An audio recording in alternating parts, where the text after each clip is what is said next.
امام حسین کو روک لیا گیا، عمر بن سعد نے روک لیا۔ یکم محرم کو امام آئے، 7 محرم تا روکا گیا، 7 محرم کو پانی بند کر دیا۔ جانور پانی پیتے تھے، گھوڑے پیتے تھے، کتے پیتے تھے، لیکن مصطفیٰ کے گھرانے کو پانی پینے کی اجازت 3 دن تک پانی بند رہا۔ 9 محرم کو عمر بن سعد نے اور لوگ بلائے۔ شمر ایک بڑا سخت آدمی تھا، سنگ دل بدبخت، جس نے حضرت علی اصغر کے گلے پر تیر مارا تھا، وہ اور لشکر لے کے آیا۔ رات کو کہنے لگا امام حسین رضی اللہ تعالیٰ عنہ سے کہ بس بڑا ہو گیا، یہ 9-10 محرم کی درمیانی رات، یا آپ جنگ کریں گے یا آپ بیعت کریں گے، 2 ہی باتیں۔ امام حسین اندر گئے، سیدہ زینب سے مشورہ کیا، باہر آئے، فرمایا بات وہی ہے جو پہلے دن والی ہے۔ او بھائی، بچے ساتھ ہو، صحرا کا علاقہ ہو، تپتی ہوئی ریت ہو، اتنے کٹھن اور سخت حالات، چاروں جانب موت ہی موت، دور دور تک اپنوں کا نام و نشان کوئی نہیں، اور اکیلے فیصلہ کرنے والے امام حسین، باقی سارے بچے ہیں یا عورتیں، سارے بڑے اکیلے۔ امام حسین رضی اللہ تعالیٰ عنہ نے فرمایا بھائی بیعت تو میں نہیں کرتا، باقی جو تمہارا پروگرام ہے۔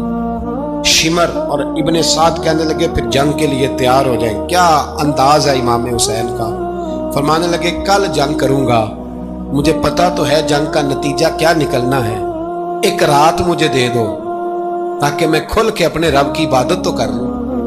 حسین نے جانا ہے، مجھے پتا ہے کل رزلٹ 72 اور 22,000 کا کیا، ایک رات مجھے دو، میں مالک سے راز نیاز تو کروں، میں گویا اس سے پوچھوں تو صحیح کہ مالک میرے والد بھی شہید ہیں، بھائی بھی شہید ہیں، نانا کو بھی دکھوں میں دیکھا ہے، تو اب میری باری ہے، تو مالک میں حاضر ہوں، مجھے موقع تو دو، اس لیے کہ میرے نانا نے بدر میں بھی ساری رات عبادت کی تھی، صبح مجھے موقع دو۔ اور دنیا کا اصول ہے جب کوئی موقع مانگتا ہے تو دیا جاتا ہے۔ یہ دونوں کہنے لگے کوئی موقع نہیں۔ حر بن یزید پیچھے سے بولا، کہنے لگا نہیں، بدتمیزی نہ کرو، حسین کو موقع دو، تمہیں دینا پڑے گا۔ موقع دیا۔ حر بن یزید نے پھر منت کی، کہا حضور آپ مہربانی کریں مان جائیں۔ فرمایا ماننے والا کھاتا کوئی نہیں۔ فرمایا ماننے والا کھاتا، بولیے ماننے والا کھاتا۔ یہ بڑا 19 لوگوں کو ایک بار میں حضرت ایسے ہی تماشا بنا دیا۔ مظلوم تھے وہ تو رو رہے تھے، ہر مقرر یہ کہہ رہا ہے کہ وہ تو بار بار کہہ ابا پانی مل جائے، پانی آ جائے، ترس گئے۔ خدا کا خوف کرو، یہ دلیر لوگ تھے، ان کی باتیں آج بھی پڑھ کے دلیری پیدا ہوتی ہے، دلیری پیدا ہوتی ہے، دلیری۔ سناؤ قصہ خیبر کو، تمامی اپنے بچوں کو علی کی داستان سن کے دلوں سے ڈر نکلتا ہے، علی کی داستان سن کے دلوں سے یہ جو بچے ڈر رہے ہیں نا، وہ چمگادڑ آ گئی، کاکروچ آ گیا، یہ خوف نکل جائے گا اگر حضرت قاسم بن حسن کی بات سنیں۔ درجنوں لوگ آپ نے قتل کیے۔ ایک دفعہ آئے، کہا چاچا یزید کا لشکر تو بڑا ہی بزدل ہے، اگر چند قطرے پانی میرے حلق سے گزرے تو میں سارے کاٹ کے لے آؤں گا آپ کے پاس، چند قطرے۔ لیکن تھوڑی دیر گزری، عمر بن سعد کہنے لگا اکیلے اکیلے جاؤ گے تو علی کا پوتا ہے، یہ سب کو مار دے گا، کٹھے جاؤ۔ چاروں جانب سے تیر برسے، ایک تیر لگا آ کے گردن کے پیچھے، بس جناب سیدنا قاسم بن حسن گھوڑے سے نیچے گرے۔ جناب زینب حوصلہ کر کے آنسو سمیٹ کے کہنے لگی میں دیکھ رہی ہوں پردے کے پیچھے سے حسین میرے بھائی کا بیٹا گر گیا ہے، جا اسے اٹھا کے لا۔ حضرت امام حسین کو اٹھا کے لائے تو امام حسین نے سینے سے لگایا ہوا تھا تو ان کے پیر، ان کا قد لگتا تھا امام حسین سے زیادہ ہے، اٹھا کے لایا، لٹا دیا گیا۔ امام حسین کے اپنے بڑے بیٹے میدان میں نکلنے کو، علی اکبر نام ہے، جب جن لوگوں نے حضور کو نہیں دیکھا تھا، وہ جب کہتے نا ہم نے نبی پاک کا دیدار نہیں کیا تو بتاؤ کس طرح کے تھے، تو بتایا جاتا تھا کہ جناب علی اکبر کا دیدار کریں، ہم شبیہ مصطفیٰ۔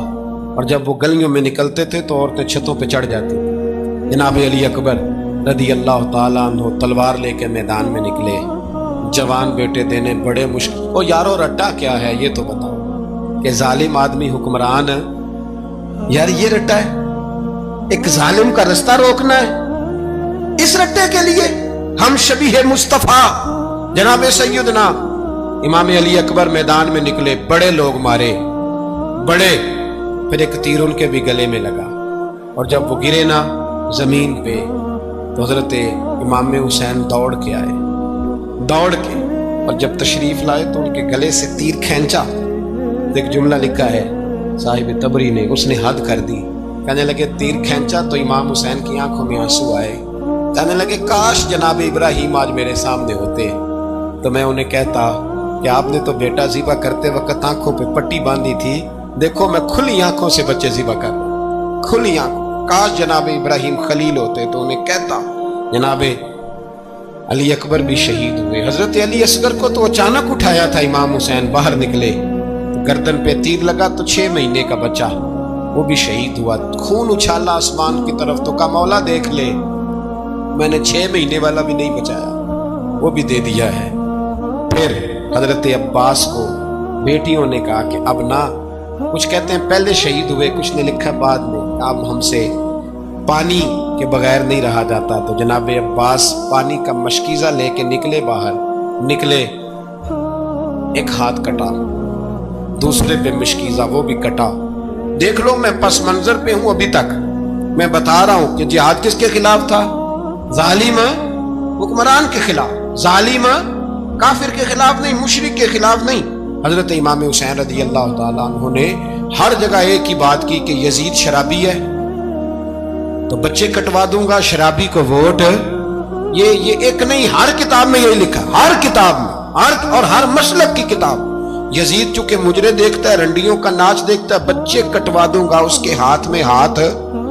امام حسین نے فرمایا چونکہ اللہ کی حدوں کو توڑتا ہے, حقوق اللہ پامال کرتا ہے, حدود اللہ, بچے کٹوا دوں گا لیکن اس کے ہاتھ میں ہاتھ. سارا دن خود مجرا دیکھنا اور 10 محرم کو 2 دیگیں پکا کے حسینی بن جانا, سارا سال خود گند مند کرنا, شرابیوں کے ساتھ رہنا اور 10 محرم کو 2 آنسو بہا کے یاد رکھنا. میں ہمیشہ کہتا ہوں, پھر کہہ رہا ہوں, اس کے موبائل میں گندے گانے ہیں, گند دیکھتا ہے, شرابی کبابی کا سپورٹر ہے, ووٹر ہے, یا مجرے دیکھتا ہے, آتا جاتا ہے, وہ یاد رکھے قیامت میں امام حسین کا ہاتھ ہوگا, اس کا گریبان ہوگا. ہم سے نہ رقم ہوں گے قصیدے یزید کے, ہم لوگ تو حسین کے سیرت نگار. حضرت عباس بازو کٹا, یزید نے تو بڑی خیر, وہ تو عبید اللہ ابن زیاد نے قتل کیا. بے شرمو, اگر عبید اللہ ابن زیاد نے بھی قتل کیا تھا تو حکومت کس کی تھی؟ تو پھر یزید نے عبید اللہ ابن زیاد کو سزا کیوں نہیں دی, بلکہ ایک جگہ 2 گورنریاں دی اس کو, یہ حال کیا. بلکہ سنو کہ یزید چھڑیاں مار رہا تھا, چھڑیاں. امام حسین کے لبوں پہ تو نعمان بن بشیر صحابی تھے, بول پڑے, کہنے لگے یزید بدبخت, ہاتھ پیچھے اٹھا, مجھے اللہ کی عزت کی قسم میں نے سینکڑوں بار نبی پاک کو ان ہونٹوں کو چومتے دیکھا ہے. حضرت جناب زینب عورتوں کے مجمع میں پیچھے ہو کے بیٹھی ہیں. یزید کے پاس جب پہنچا لشکر, تو یزید کہنے لگا دیکھو اللہ نے مجھے عزت دی اور میرے مخالفوں کا کیا حال ہوا.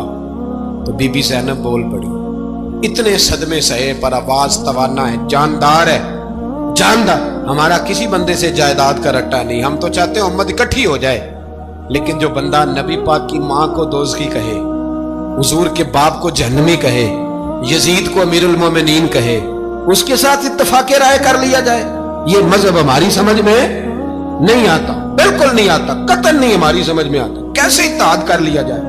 یہاں تو میرے بھائی جو ہمارے ابا کا مخالف ہو, اس سے اتحاد نہیں ہوتا, اور جو نبی پاک کے والد کو دوزخی کہے اس سے اتحاد ہو جائے. کہتے ہیں جی وہ جی اتنی فرقہ واریت ہو گئی, ہم کس مسجد میں جائیں. 60 پارٹیاں پاکستان میں رجسٹرڈ ہیں جو الیکشن لڑتی ہیں. کبھی کسی بندے کو ٹینشن نہیں ہوئی کہ کس کے پاس جائیں کس کے پاس نہ جائیں, کبھی نہیں کوئی بولا کہ اب وہ بھی کھڑا ہو گیا, وہ بھی, کوئی ٹینشن نہیں. مذہب کی باری ٹینشن ہو جاتی ہے, اتنا بڑا مذہب ہوتا ہے بھائی, غلط بندے بھی آ ہی جاتے ہیں بیچ میں, تھوڑا پہچان کے چلنا پڑتا ہے صحیح کون ہے اور غلط. اور یہی تو ہمیں امام حسین نے بتایا ہے کہ مذہب کے اندر ہی تم نے شناخت کرنی ہے کہ بندہ ٹھیک کون ہے اور بندہ غلط. یہی تو کربلا ہے, یہی تو امام حسین نے بتایا, کفر اسلام نہیں, حق اور باطل. تو سمجھیے گا حضرت ہے, درس یہ ہے, پیغام یہ ہے, پیغام یہ ہے. یاد رکھو موت تیزی سے آ رہی ہے, ہمارے ساتھ والے دائیں بائیں والے سب چلے گئے, اسی طرح نمبر لگے گا, ایک دن اعلان ہوگا. ضمیر کے قیدی بن کے زندگی نہ گزارو, بالکل نہ گزارو. یہ تھوڑی سی زندگی ہے دنیا, سجن المومن. حق بات کرو, حق پہ ڈٹنا سیکھو, دین سمجھو. خبردار, رسول پاک صلی اللہ علیہ وسلم کے دین میں ظالم, جابر, فاسق, فاجر کی کوئی گنجائش قطع نہیں ہے. اپنے آپ کو سمیٹو، اپنے آپ کو سنبھالو، دین میں اپنا کردار ادا کرنے کی کوشش کرو۔ دین طلب کرتا ہے ہم سے کہ ہم نے دین کو کیا دیا ہے۔ امام حسین نے سارا گھرانہ دین کے لیے دے دیا۔ ہمارا جو بچہ کسی کام کا نہیں رہتا اسے مدرسے داخل کرا۔ ہم نے دین اتنا کمزور کر دیا ہے کہ عالم اگر شور نہ کرے، عالم اگر شور نہ کرے، زور نہ کرے، گھٹن والا ماحول ہو گیا، مذہب کی پوزیشن کمزور کر دی۔ اب جہاں تک اس بات کا تعلق ہے جی فرقے ہو گئے، تو میرے بھائی یہ کوئی اتنی خطرناک بات ہے، یہ کوئی اتنا مشکل معاملہ نہیں ہے۔ یہ تو امام حسین نے بتا دیا تھا کہ یزید کے طور پر ایک غلط فرقہ کھڑا ہو گیا ہے، لہذا اس کا مقابلہ کرنا ہے۔ اس میں کوئی بری بات ہے، لیکن ایک سبق ہے بزرگوں کا کہ اگر سچی بات بھی نہیں کرنی تو پھر اس منبر کا حق ادا نہیں ہوتا۔ جو سچ بولے وہ حسینی ہے، جو ظالم کے سامنے کھڑا ہو جائے وہ حسینی ہے، جو مصلحت کوش ہو، جو کہے ٹائم نہیں، گراؤنڈ ریالٹی نہیں، حالات نہیں، طبیعت نہیں، موقع نہیں، تو ابھی امام حسین کے پیغام کو نہیں سمجھا۔ میں بہت سارے بزرگوں کا نام اس لیے نہیں لیتا کہ لوگ ایسے نہ کہیں کہ کسی کا نام کیش کرایا جا رہا ہے، لیکن میں نے سارے مناقب پڑھے ہیں۔ میری لائبریری میں کتابیں ہیں، میں پڑھتا رہتا ہوں، میں سفر میں بھی ساتھ رکھتا ہوں، لیکن حضرت شیخ عبدالصبور بیگ منشور ہزاروی کا شعر امام علی مقام کے مقابلے میں اس طرح کا ہے کہ مجھے سارے شاعروں سے زیادہ وزنی محسوس ہوتا ہے۔ انہوں نے کہا تھا اس شاہ مشرقین کی، اس نور عین کی مطلوب ہے جہاں کو قیادت حسین کی۔ دیکھیے ذرا حسن، اور ہر سو یزیدیوں کا زمانے میں زور ہے، ایک دو جگہ پہ نہیں، ہر سو یزیدیوں کا زمانے میں زور ہے۔ منشور آج پھر ہے ضرورت حسین کی، آج پھر ہے ضرورت ہے، آج لوگ حسینی بنے امام حسین کے نقش قدم پر۔ وہ کہتے ہیں زور ہو گیا یزیدیوں کا، یہ ہمارے بزرگ ہمیں بتا گئے۔ مسجد کی طرف توجہ کرو، اپنے بچوں کی نگہبانی کرو۔ دنیا کی زندگی اتنی مختصر ہے کہ ایک خواب لگے گا جب ہم جائیں گے دنیا، ایک خواب لگے گا، خواب تھا جو کچھ کے دیکھا، جو سنا افسانہ تھا۔ اہل بیت نبوت کا اسوہ عبادت ہے، ریاضت ہے، پردہ ہے، پرہیزگاری ہے، اس پر توجہ کریں۔ جن کی بچیاں سر نہیں ڈھانپتی وہ 10 محرم کو بے شک دیگ نہ پکایا کریں۔ جو لوگ قرآن شریف پڑھنے کے عادی نہیں وہ بے شک امام علی مقام کا ذکر نہ کریں، اس لیے کہ امام حسین نے سر سجدے میں کٹایا ہے اور تلاوت نیزے کی نوک پہ بھی جاری رکھی ہے۔ دین کے ساتھ اپنے آپ کو جوڑو، دیندار بنو، رسول اللہ کی غلامی اختیار کرو، ورنہ یہ زندگی کچھ ایسا وقت پلاتی ہے کہ جب زندگی بوجھ بن جاتی ہے۔ کچھ لوگ صحابہ کے بارے میں کمزور جملے بولتے ہیں، غلط باتیں کرتے ہیں، کچھ اہل بیت نبوت کے بارے میں غلط باتیں کرتے ہیں۔ یہ صرف سنی ہے جو حق چار یار کا نعرہ بھی کھول کے لگاتا ہے، اور یہ نعرہ حیدری یا علی بھی کھول کے لگاتا ہے۔ یہ اللہ نے صرف ہمیں مقام، وہ الگ بات ہے کہ ہم لوگ سننے کو تیار نہیں، سمجھنے کو تیار نہیں کہ اللہ نے ہمیں مرتبہ کتنا عطا فرمایا ہے۔ یہ صرف ہماری امام حسین کی شہادت کا کچھ تھوڑا سا پس منظر۔ شہادت ہمارے ہاں بیان ہوتی ہے اس انداز میں کہ لگتا ہے کہ کسی مظلوم بندے کو کسی نے پکڑا ہوا تھا تو وہ سارے اسے مار رہے تھے اور وہ منتیں کر رہا تھا کہ مجھے نہ مارو۔ اتنی ہائے ہائے کی جاتی ہے کہ محسوس ہوتا ہے کہ امام علی مقام بڑے پریشان تھے کہ کسی طریقے سے، اور ان کا خاندان بڑا تکلیف میں تھا کہ جلدی کہیں کربلا سے نکل جائے۔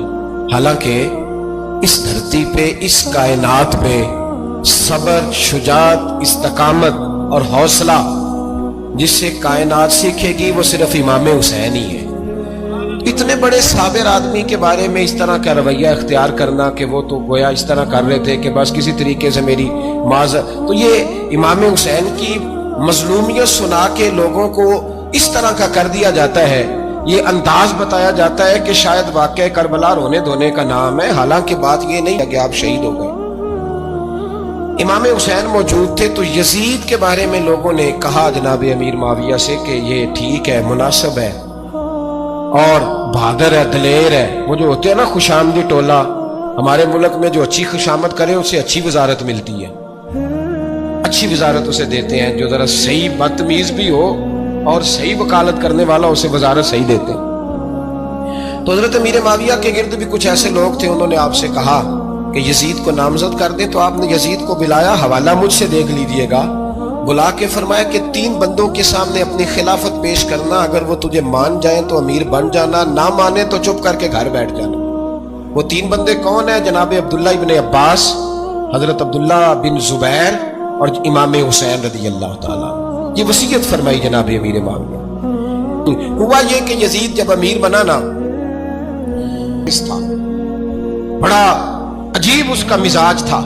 یہ چلاک لوگ زندگی میں ہمیشہ دھوکہ کھاتے ہیں، چلاکیاں انسان کو گراتی ہیں اور اتنا منہ چھیل جاتا ہے کہ منہ پہچانا ہی نہیں جاتا۔